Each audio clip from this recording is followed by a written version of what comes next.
Hi everyone, a very good morning and let's start with the Hindu newspaper analysis discussion. First of all, let's take overview of entire newspaper and then we'll take detailed discussion. Also, I would like to tell you that you can download synoptic notes of this particular session from Telegram channel. Link for Telegram is given in description box in YouTube.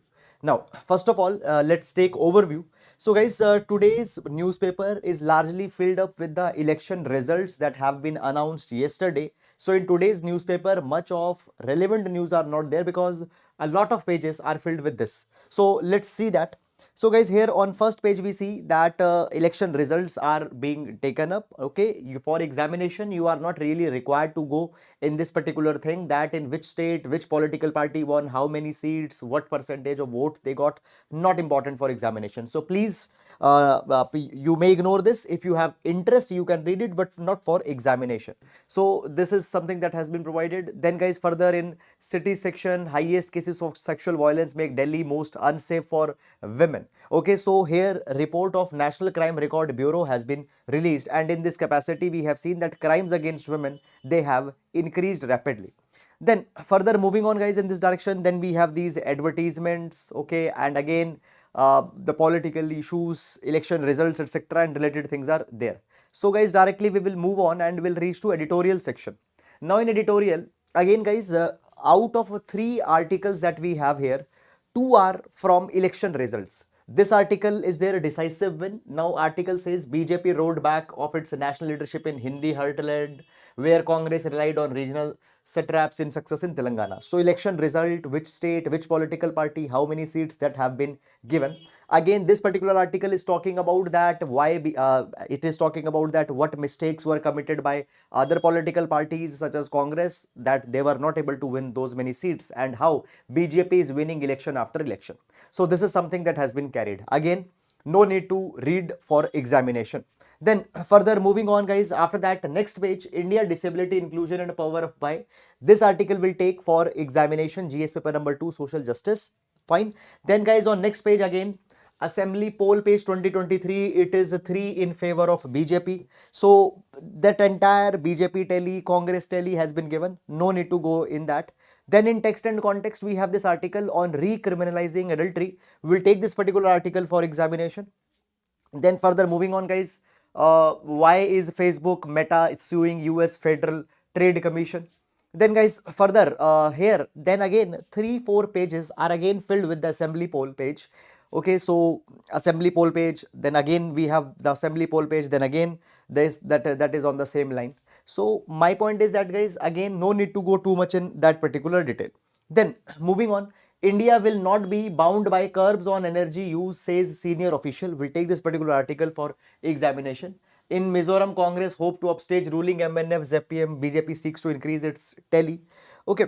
Then guys, further moving on, after that on world page, we have again Israel and Hamas related article. Israel orders people to evacuate as bombing shift to southern Gaza. So earlier bombings were majorly focused to northern Gaza. So people were asked to go to southern Gaza. Now they are attacking southern Gaza. So people are being asked to evacuate the southern Gaza.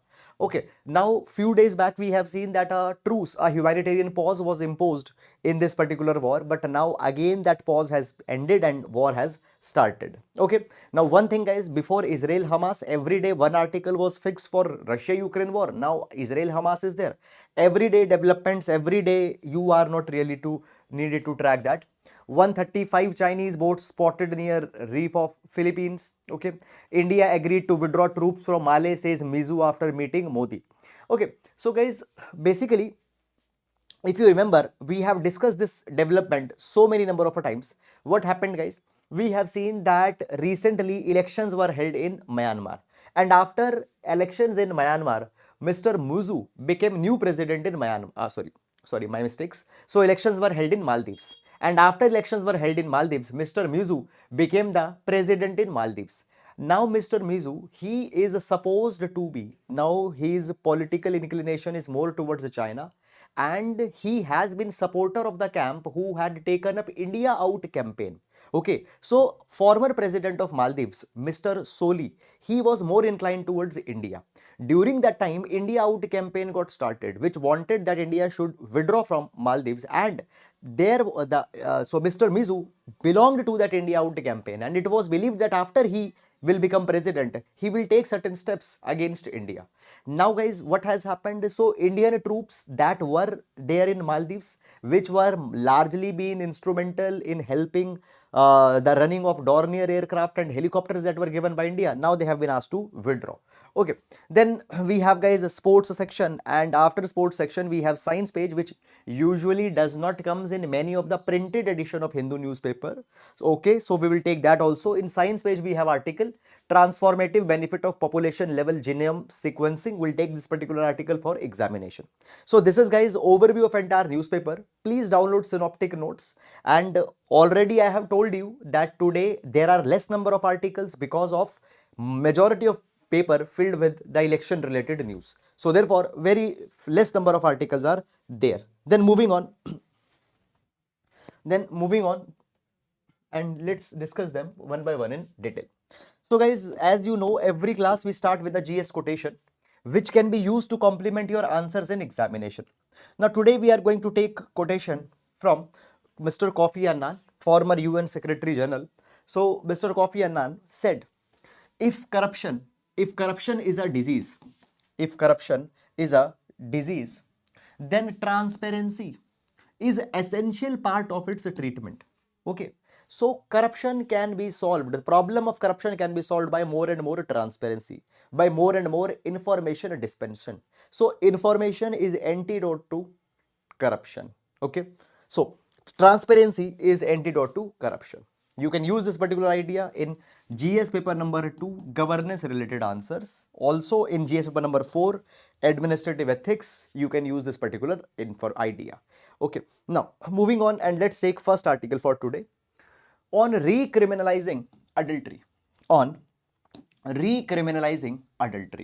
Now, this particular article will see with respect to GS paper number 2, governance, okay, issues related to law and government policies. Now, first of all, guys, this particular article, I would like to give you some basic background information. That's what adultery is, what happened to adultery, okay, what were the problems with adultery, what is present status of adultery, and then we'll go in this article as what it is talking about. Okay, so first of all, let's take basic background information first. Okay, so first of all, for the sake of your understanding, I will explain this in most simple terms so that if you don't have any idea, you can connect with that. So basically, guys, Section 497 of IPC, contained the offense of adultery. Now, what is this adultery in very simple words? Suppose there is two people who have been married with each other, husband and wife. Now let's say there is a third individual. Let's say this is a third individual. Okay, let's say Mr. X. If Mr. X makes any physical romantic relation with the married women, let's say they are Mr. and Mrs. Y. Now this third person, Mr. X, if he is making any physical sexual relation with the married women, for example with Mrs. Y, then the husband can file the complaint of adultery against Mr. X, and Mr. X could be jailed for a term up to 5 years. Okay. Now, this is one condition. This is one. One more thing you need to understand. However, if Mr. X makes a physical sexual relation with this woman after taking the permission of the husband, then there will be no punishment to Mr. X. So in a way, what has happened? In a way, this particular woman, this married woman is being treated as property of husband. How property of husband? Means if approval is taken from husband, then no problem. But if approval is not taken from the husband, then this particular person will be punished. Okay, one thing. Secondly, guys, see what will happen. What will happen if the husband, if husband is making any romantic sexual relation with other women? Can this woman file a complaint against this another woman? No, no. If husband makes a physical sexual relation with another woman, then wife cannot file adultery on that other woman. Are you getting it or not? Now see, in case, in case if this particular person, the husband, is making a relation, physical sexual relation with other women, and let's say this woman is married, let's say this particular woman is married, then husband of this woman's husband can file a complaint on this person. Okay, because that is the way originally it was there. So my point is that, guys, adultery, now how formally you need to see it, that I have given in notes, don't worry. Let's read that also so that there is no problem.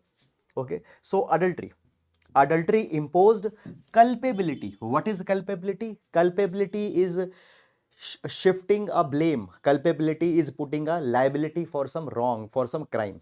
Okay, so adultery imposed culpability on a man who engaged in sexual intercourse with another man's wife, and was punishable with a maximum imprisonment of 5 years. That was something that we have read. However, wife who had consented to sexual intercourse with a man who was not her husband was exempted from prosecution. Okay, so this was adultery. Now, when we talk about adultery, guys, adultery was removed from the law book. It was struck down by Supreme Court in one of a judgment, that is Joseph Shine case of 2018. Now, when we talk about the Joseph Shine case, so Joseph Shine case was a 5-judge bench. It was a five-judge bench was constituted, and in this particular bench ruled that adultery is not a crime, and it was struck out of the IPC, Indian Penal Code. Supreme Court provided this particular thing, that adultery could be a civil wrong, and on the basis of adultery, divorce can be asked. But adultery is not a crime, so adultery was removed. Also, it was said adultery is a discriminatory. Adultery is based on inequality. In adultery, husband deemed to treat wife as a property. So therefore, adultery was removed. So this is something that has happened till now. This is our background.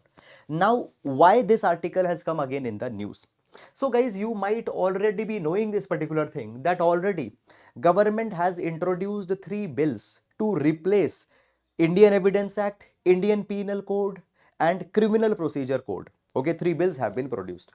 Now these particular bills are being discussed by the parliamentary standing committees, and parliamentary standing committee, while reviewing these 3 bills, have given a suggestion that adultery, which was removed already in 2018 by Supreme Court, should be brought back.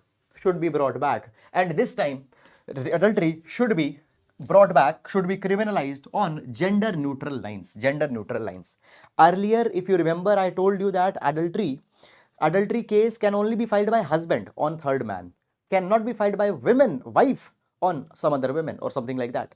So on gender neutral lines, both husband and wife should be given the scope in adultery, and it should be reintroduced. Now, Parliamentary Standing Committee has given this suggestion because they say that marriage happens to be one of the most sacred institutions of society, and in order to protect it, in order to preserve it, such laws are needed in the society. It will ensure the faithfulness of the other partner. But some other MPs, they have said that no, it is like going back in that time. Okay, now guys, if you see here, what is the legislative history of adultery? Okay, now when we talk about, guys, adultery, it was introduced in 1860, and Lord Macaulay, who was chief architect of Indian Penal Code, he was also against making adultery as a criminal offense. He said that if you want to make adultery as a crime, you can bring pecuniary compensation. What is pecuniary compensation? Means some financial fine can be imposed for adultery, but don't make it as a criminal offense. And now he said, he wrote one line which can directly be used in your ethics GS paper number 4, that is law versus ethics. Now what he said? He said that we need to distinguish between moral wrong, ethical wrong, and an offense. Offense means a crime. He says we cannot admit that a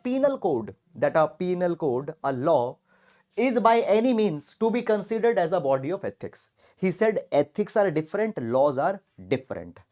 What is considered as unethical, you cannot make it as punishable. You cannot make it as punishable. Yes, in society, we don't, in society we say it is unethical if a married woman is involving in physical sexual relation with some other man. It is unethical, but such an ethical thing cannot be considered as a crime, cannot be considered as crime. So therefore, he said that adultery should not be made as a criminal offense. But what happened eventually? It became a criminal offense and got added in section 497 of IPC and continued till 2018 even in post-independent India. Now in past there are some other committees also. For example, Malimat committee. Now 2003 Malimat committee, formerly known as Committee on Reforms of Criminal Justice System, it also proposed that adultery should be retained in India, but it should be retained on the gender neutral lines. Gender neutral lines, adultery should be retained. Okay. Now, when we talk about the Supreme Court's views, so Justice D.Y. Chandrachud, who is right now Chief Justice of India, he said this particular thing, that adultery subjugated the women to a position where the law disregarded her sexuality. Marriage does not mean ceding autonomy of one to other. Okay, marriage does not give the control of one to other. Making sexual choices is essential to human liberty. So therefore adultery was struck down. As of now adultery is not there, but they have recommended that you should bring back. So we will see what will happen when finally these three bills will be passed in parliament. So that is all guys about it. And now moving to next article.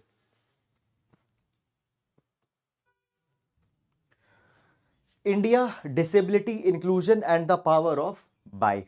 Now, this particular article will take with respect to GS paper number 2, social justice, disabled and related issues.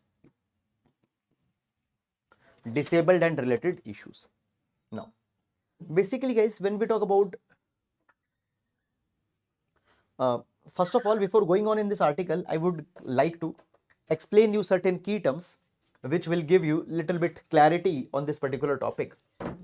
First of all, we have three words. We have a word handicap, we have a word impairment. Now it is not mentioned in article, but you should know these words: handicap, impairment and disability. Now what is the difference between these three? First of all, what is impairment? Impairment is a physical, it is a physical aberration. So it is a physical state of one's body. Suppose a person not having limbs, okay, so the physical aberration, okay, that is impairment. A person not having hands, that is called as impairment.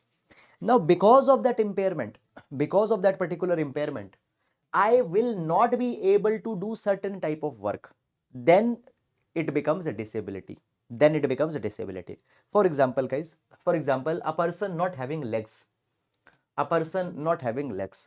this person will find difficult to drive. This particular person will find difficult to drive. So he is disabled to drive. But same person, if the person is not having legs, will he or she be having any problem in operating computers? Not. Okay. In technological work, this person might not be having any problem.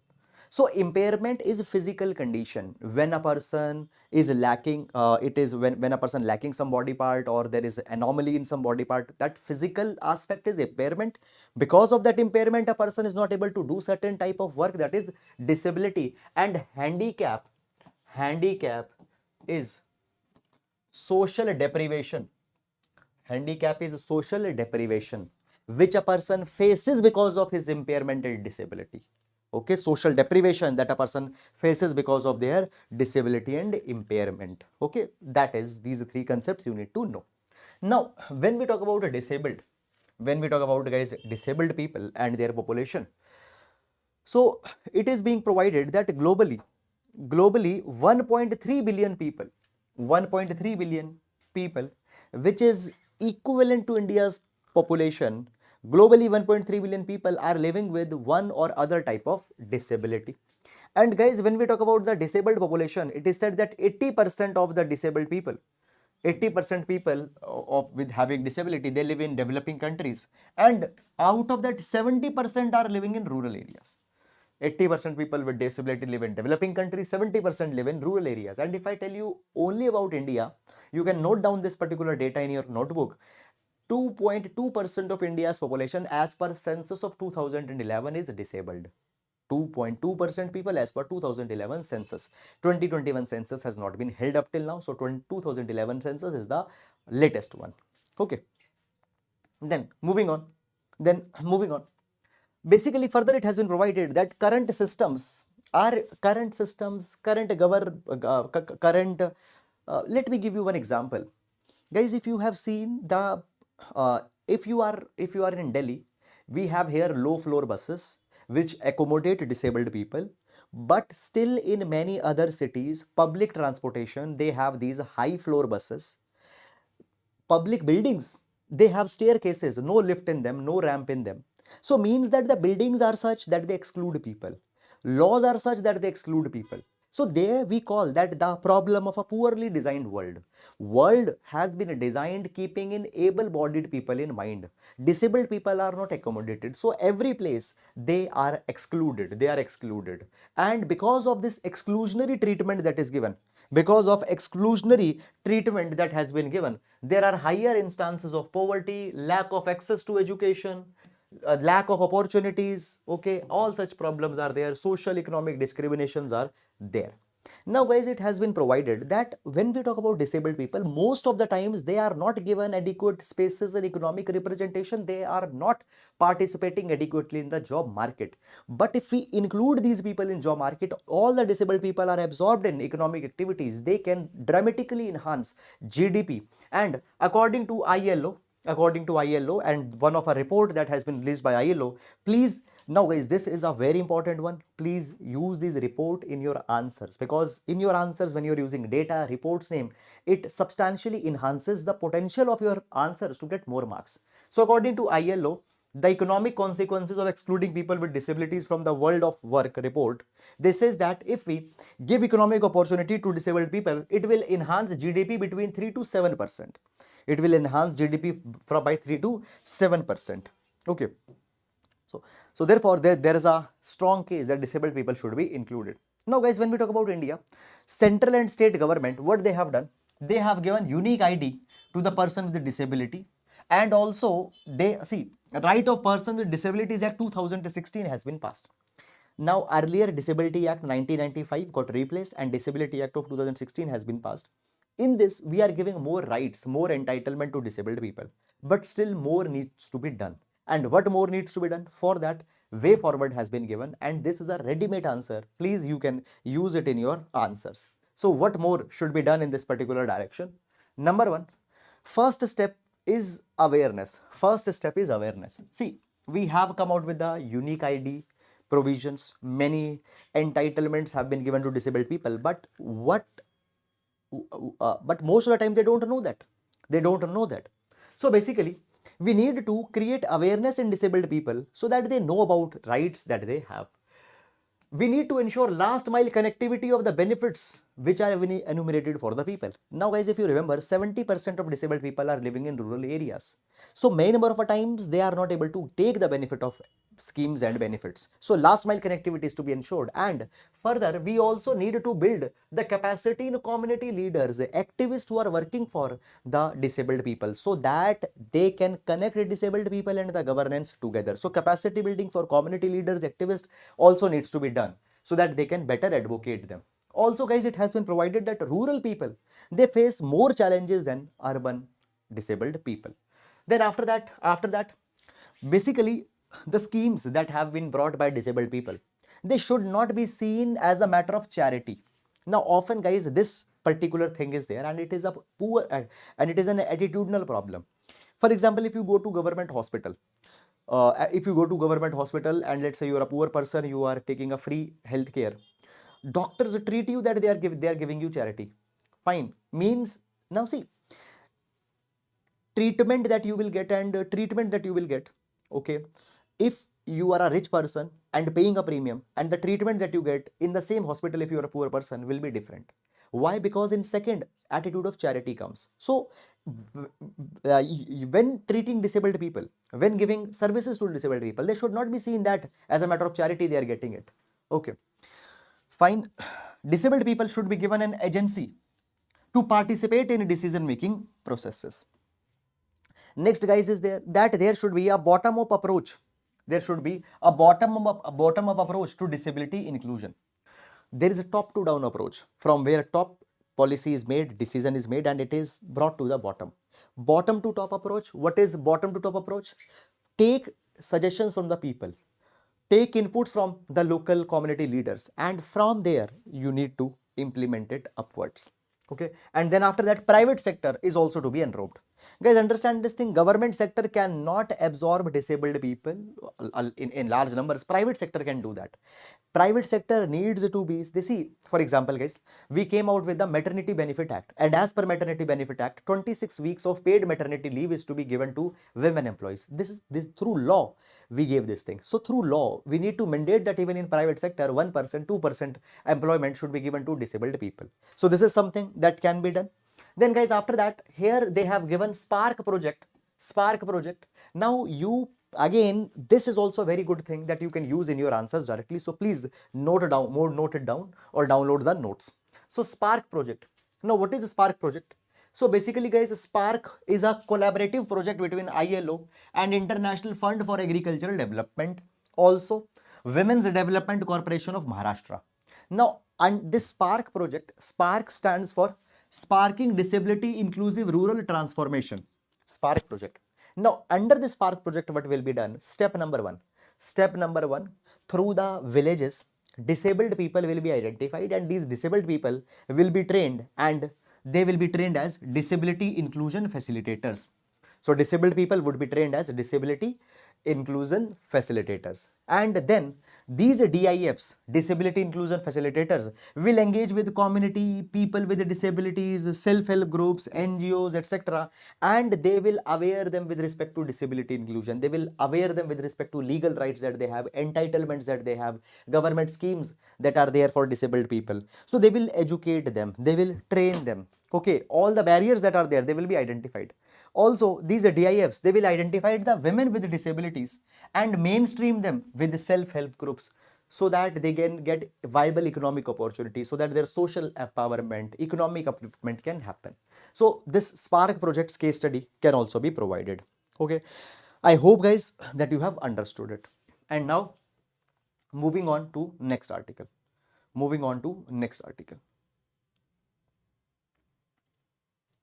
The transformative benefits of population level genome sequencing.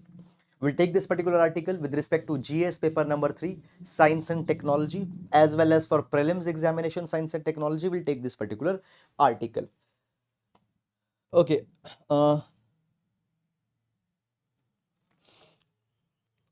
Sir, thank you so much for this great initiative. Earlier, I don't know how to skim through the newspaper, but after watching, I have learned this art. You are the North Star. Thank you so much, Sadhna, for your comment. And a very good morning to all of you guys also. Okay, thank you so much. And okay, the transformative benefit of population level genome sequencing. Now, basically, guys, first of all, before going on in this particular article, you need to know few words. First of all, what is genome? What is genome? And then we'll see what is genome sequencing. So basically, genome is the complete set of genetic material, including all of its genes. Now, guys, understand this particular thing, that every organism has its genetic information encoded in genes. Now, guys, see, I will take a very, very basic example. Suppose if I go to a barber and I ask barber that you cut all my hairs. Okay, and barber shaves my head. After a few days, my hair will grow. Suppose today my hair is black in color. Can this happen that tomorrow golden hair will grow out of my head? No. Same color, same texture hair will grow again. Okay. Suppose a person meets with an accident, and that particular person gets a really bad bruise, and the skin or the epidermis of that particular person comes out. Now after some days the person will heal, and the new skin that will come, will that skin be of different color or the same color? Same color. So basically guys, all our genetic information, all our basic information that is encoded in our DNA, that is encoded in our genes. Now what is genome? Genome is a complete set of genetic material, complete information of all the genes, that complete set of all the genes, it is genome. Now guys, when we talk about the genome, it contains all the information required to build and maintain the organism. And when we talk about humans, okay, a human genome, when we talk about humans, a human genome is composed of more than 3 billion DNA base pairs which are arranged in a double helix structure. Okay. So a human genome contains more than 3 billion DNA base pairs. This is complete genetic information. Okay, complete blueprint of human, you can say, complete blueprint of human is its genome. Now around the world, genome projects are going on. Around the world, genome projects are going on. Now guys, what has happened recently? Recently, UK has announced that they have completed 500,000 whole genome sequence project. That is around 0.7% of its population project. Now see, around 5 lakh people's entire genomes they have tracked, and their information they have taken and have maintained databases on that. Now guys, around the world we are seeing that countries, they are taking up the genome projects. What is the genome projects? They are arranging, they are taking information, or they are sequencing the genomes of 5 lakh people, 10 lakh people. Okay. Now around the world we find this particular thing, that the genomics, that is the study of human genome, genomics, study of human genome, or the study of genome, has undergone a revolutionary shift. Why? Because first of all, technologies have come. Today, sequencing genome of lakhs and lakhs of people is possible because of technology. Also, the costs have come down, and therefore genome tracking, genome sequencing are being taken up. Now, what will be the benefit of this genome sequencing? Why the countries are doing this? Guys, understand this particular thing, that by creating database of genomes, researchers can learn about these unique genetic variations. They can use the information to create personalized drugs, personalized therapies. Now guys, see this particular thing. There are certain communities which are inherently vulnerable to certain type of disease, certain type of drugs don't work on them. For example, guys, when we talk about tribal people, large number of tribal people, they face sickle cell disease. In tribal people, sickle cell disease prevalence is way higher. Okay. Now guys, understand this particular thing. Why they are more vulnerable to sickle cell disease? Because in their genes, there is some, basically in their genes, the answer of that lies in their genes. So guys, understand this particular thing. Now see, even paracetamol will not work on you and me in the same way. On you, impact of paracetamol will be different. On me, it will be different. Let's take example of COVID. Do you think that COVID impacted everyone similarly? No. Even some healthy people, they got severely ill by COVID, and some other people who were old, they got infected with COVID, but they were asymptomatic.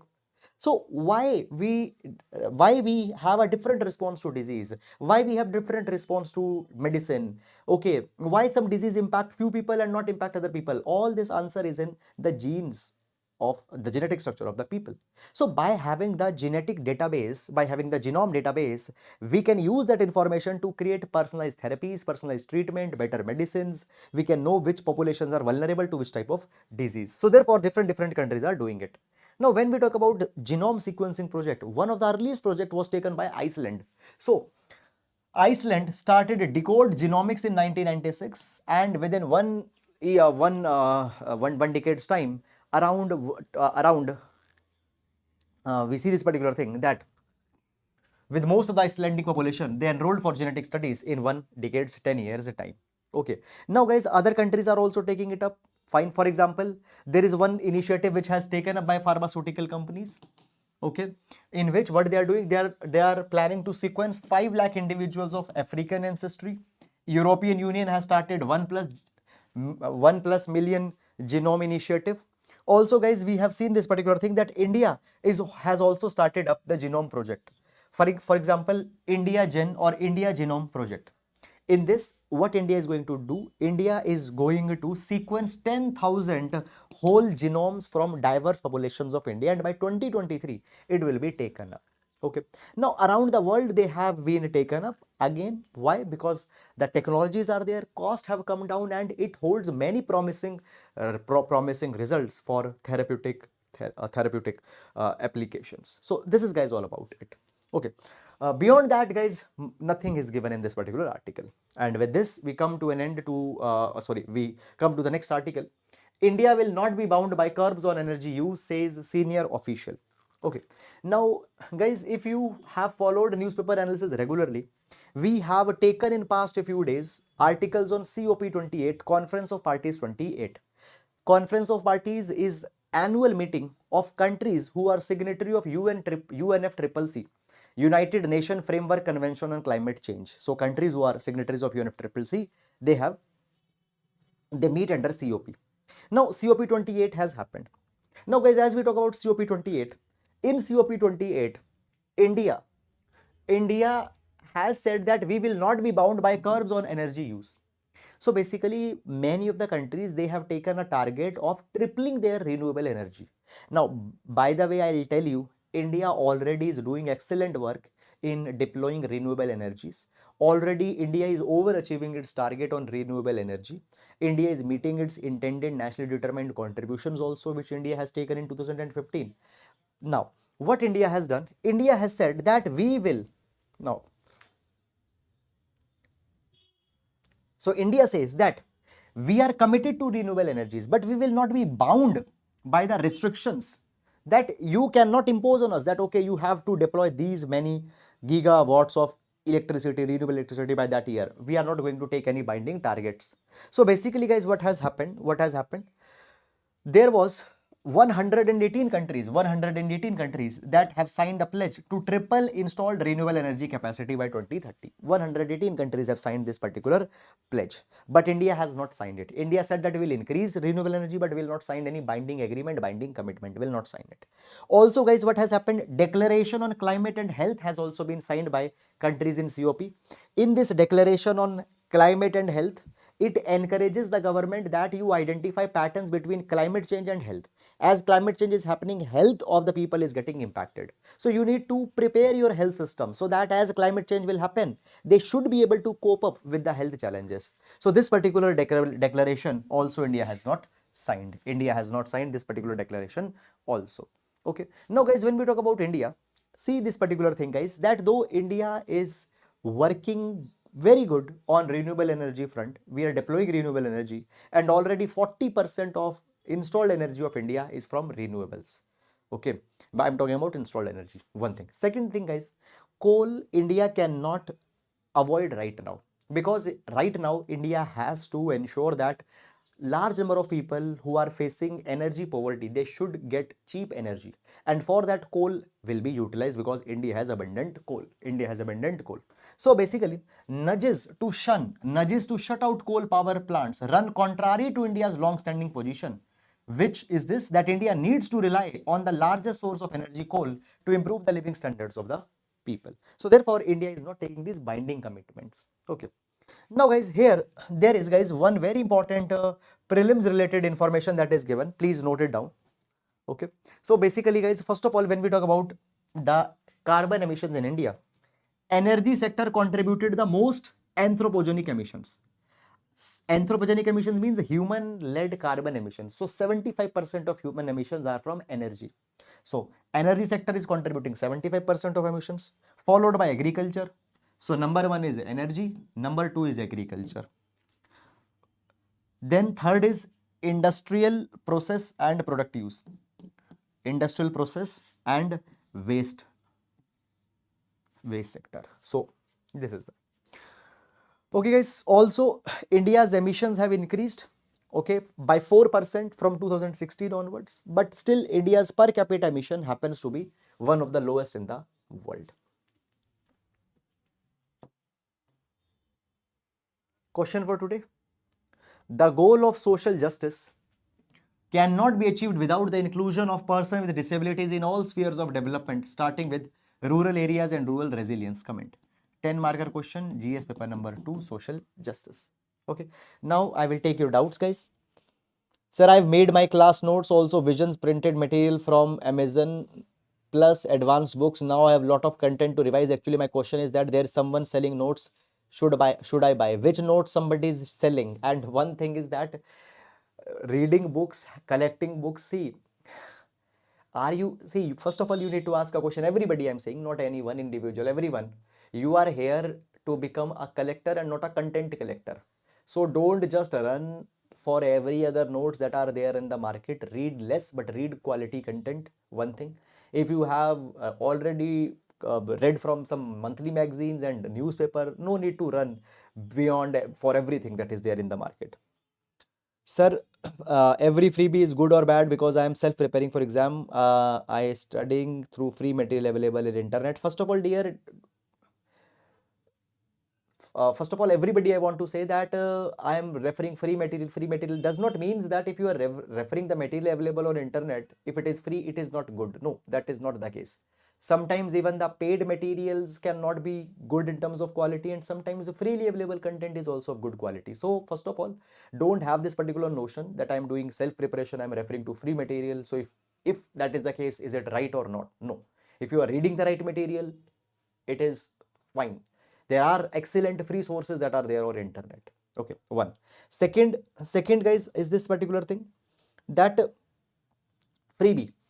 Freebie is not good. Freebie is not good. But what is freebie? That is also controversial. Sometimes education, food is being given. We don't call then it is a freebie. We call it as a entitlement. So word freebie is negative. But what is freebie? That is a controversial. Okay. Fine. So guys, that is all about it. Now we'll meet tomorrow. Till then, take care. Thank you.